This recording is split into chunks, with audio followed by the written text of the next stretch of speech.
Good morning student. आज हम ओडिया का एक स्टोरी पढ़ेंगे जिसका नाम है मो जीवनर अभूला कथा। इसके लेखक का नाम है सत्यनारायण राजगुरु। ठीक है। मो जीवनर अभूला कथा का मतलब होता है मेरे जीवन का जो ना भूलने वाली कथा। ठीक है। तो अभी शुरू करते हैं, देखते हैं क्या दिया है इसमें। ओके। 1921 मसीहारे जेतेबेले मु चतुर्थ श्रेणी रे पढ़ुथिली सेतेबेले महात्मा गांधींकर भारतव्यापी स्वाधीनता आंदोलनर आह्वान देश सारा व्यापी गला। मतलब लेखक बोल रहे हैं 1921 को, मतलब 1921 मसीहारे जब वो क्या पढ़ रहे थे, 4th स्टैंडर्ड में थे, मतलब चतुर्थ श्रेणी रे जेतेबेले पढ़ुथिले सेतेबेले महात्मा गांधींकर पूरा चारिआडे भारतव्यापी स्वाधीनता आंदोलन आह्वान देश सारा व्यापी गला। मतलब चारों ओर फैल गया था। तब हमारा फ्रीडम स्ट्रगल चल रहा था ना, वही चल रहा था। ठीक है। तो पारला खेमुंडी रे मध्य सेथिर प्रभाव पड़ीथिला। संबलपुर आड़ू जड़े उत्तम वक्ता एठारे गोटे सभा करी ओडिया रे जो वक्तृता देइथिले ताहा बहु युवक छात्रों को प्रभावित कला। तो पारला खेमुंडी एक जगह है, वहाँ पर भी वो बोल रहे हैं कि कुछ प्रभाव पड़ा था। कहाँ पर? स्वाधीनता आंदोलन का। तब तो देश भर में चारों ओर ऐसे फैल रहा था। महात्मा गांधी उसका नेतृत्व दे रहे थे। मतलब तो संबलपुर आड़ू जड़े बहुत भल वक्ता से कौन करथिले ना गोटे सभा करी सेठी ओडिया रे एते सुंदर भाव में वक्तृता देइथिले, मतलब स्पीच देइथिले है ना। ताहा बहुत युवक छात्रों को प्रभावित कला। तब कोई यंग जो स्टूडेंट्स थे उनको उसका क्या हुआ था, बहुत ज़्यादा प्रभावित किया था। स्कूल कॉलेज छाड़ी अनेक असहयोग आंदोलन रे भाग नेले।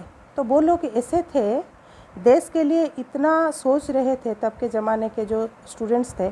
तो वो स्कूल कॉलेज का पढ़ाई छोड़ के वो लोग गांधी जी का वो जो असहयोग आंदोलन, मतलब असहयोग आंदोलन पता है क्या है?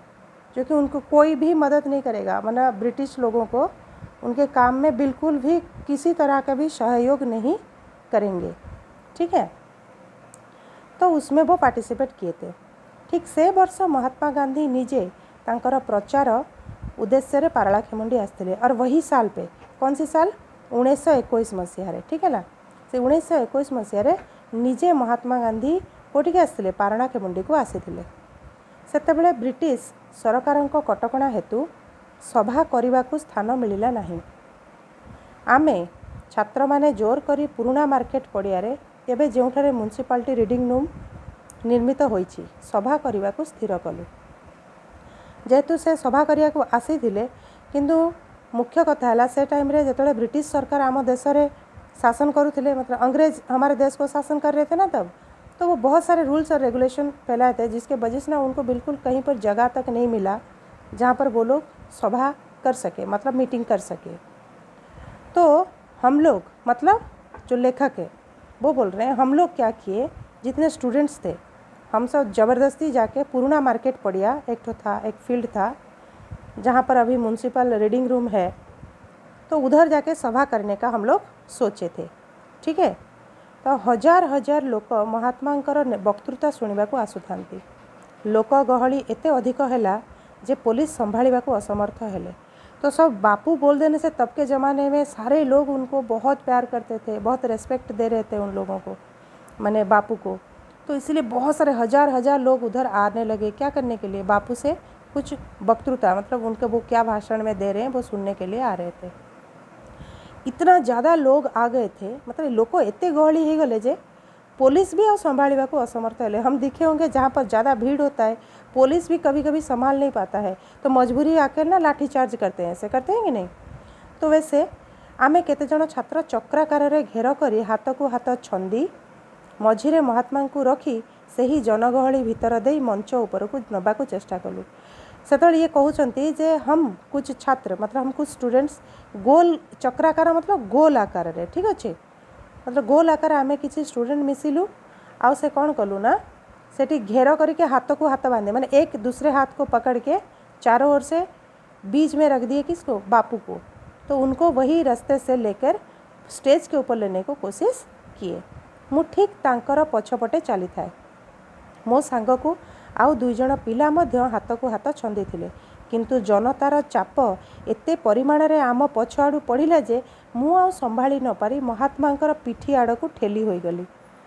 तो लेखक बोल रहे हैं, तो हम लोग जा रहे थे जैसे लेके जैसे तैसे करके बापू को स्टेज तक लेना था, तो मैं ठीक उनके पीछे ही चल रहा था। सेति बेले कौन है ना, मुझे पछे पछे ठीक जाऊँगी, मो सांग को ना आउ 2 जण पिला भी हाथ को हाथ छंदी कर चलते, मैंने चलुते हाथ को हाथ पकड़ के, और दूसरे दोस्त भी उनके जो थे वो चल रहे थे, वो बोल रहे हैं। लेकिन भीड़ इतना ज़्यादा था कि उनको पीछे से कोई ज़ोर से धक्का देने के जैसा फील हुआ, और वो जाके कहाँ पर, और खुद को नहीं संभाल पाए, मतलब आउ निज को न संभाली पारेगी, पूरा महात्मा गांधी का पीठी आड़ को ठेली हो गली, मतलब उनके पीठ में जाके बज गया। किसका पीठ में, कि बापू के पीठ में जाके बज गया। बापू मीन्स महात्मा गांधी, ठीक है। से मो आड़े चाही स्मित हास्य करी हिंदी रे कहिले, अरे पिला तू निजको निजे तो संभाली पारुना, मोते संभालू किपरि।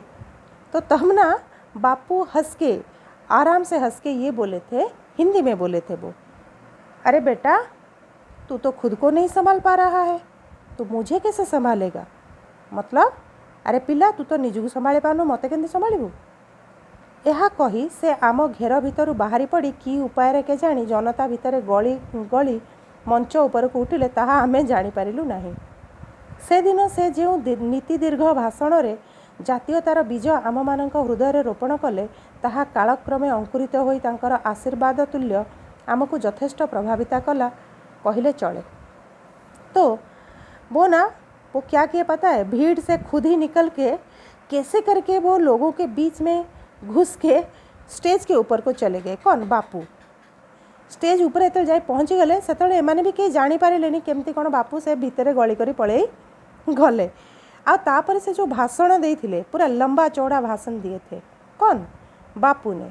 किसके ऊपर, कि जातीयतार बीज, मतलब ये हमारा जो देश का जातीयता है, नेशनलिटी होता है ना, जातीयता, उसके बारे में इतना अच्छा बात किए थे जो कि हमारे दिल में एक पौधे के तरह जगह दिए थे, जो कि धीरे धीरे दिन ब दिन हमारे अंदर वो जो बीज बोए थे स्वाधीन माने जातीयता की, वो बीज धीरे धीरे अंकुरित हुआ मतलब उसमें से अंकुर निकला, और उनके आशीर्वाद के जैसा हमें बहुत ज़्यादा प्रभावित किया था। माने महात्मा गांधी को एते सुंदर कथा शुणिला परे आम मनरे सेटा बहुत गभीर छाप छाड़ी जाइतिला। सभारू फेरी आसी मु स्कूल रु नाम काटी राजनीति रे मातिली। एहा ननांकर आदौ सह्य हैला नाही। से एही पंथारू मते निवृत्त कले आउ कहिले, मनीषर ज्ञान और कर्म एका स्तर रे रहिबा आवश्यक। तुमर ज्ञान परिपक्व हेले देश पाई कर्म करने को शक्ति पाइब, सेतेबेले जाए तुम्हें अपेक्षा करने आवश्यक।